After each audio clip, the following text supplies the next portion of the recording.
उज्ज्वलास किचनमध्ये आज आपण बनवूया कांद्याची पात. अर्ध्या जोडी कांद्याच्या पातीसाठी अर्धा वाटीपेक्षाही कमी तूर डाळ घ्यायची आहे आणि ही डाळ धुवून कुकरमध्ये एक शिटी काढून शिजवून घ्यायची आहे. खूप शिजवायची नाही, फक्त कुकरची एक शिटी काढून शिजवून घ्यायची आहे. तर अर्धी जोडी कांद्याची पात याप्रमाणे कापून घेतलेली आहे आणि पातीचा कांदाही बारीक असा कापून घेतलेला आहे. 5-6 पातीचे कांदे घेतलेले आहेत. 2 चमचे तेल गरम करून घ्यायचं. यामध्ये थोडी मोहरी घालायची, थोडं जिरं, 5-6 लसूणच्या पाकळ्या बारीक चिरून घेतलेल्या आहेत त्या घालायच्या, 2 हिरव्या मिरच्या, चिमूटभर मीठ, कापून घेतलेला पातीचा कांदा घालायचा.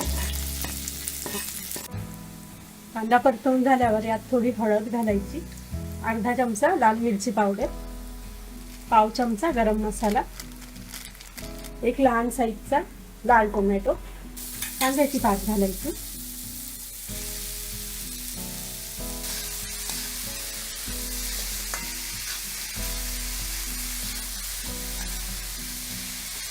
तर चांगलं असं परतवून झाल्यावर शिजवून घेतलेली डाळ घालायची. या प्रकारे अर्धवट शिजलेली डाळ हवी, त्यामुळे एकच शिटी काढलेली आहे. खूप शिजलेली डाळ नको. डाळ आणि यातील पाणीही यामध्ये घालायचं, चांगली मिक्स करायची.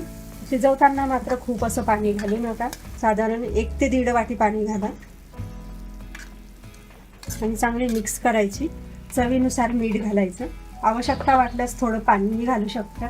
थोडा वेळ झाकण ठेवून मंद आचेवर आता आपल्याला ही कांद्याची पात आणि डाळ थोडी शिजवून घ्यायची. तर 4-5 मिनिटांमध्ये बघू शकता आपण यातील डाळ ही लगेच शिजते, कारण आपण तिला अर्धवट शिजवून घेतलेली आहे. आणि कांद्याची पात शिजायला फारसा असा वेळ लागत नाही. छोटे 2 चमचे शेंगदाण्याचं कूट घालते, ऑप्शनल आहे, नाही घातलं तरी चालेल. ही भाजी तुम्ही टिफिनलाही नेऊ शकता, खायलाही चवदार लागते. तर अशा पद्धतीची आपली ही कांद्याच्या पातीची सुक्की भाजी बनून तयार झालेली आहे.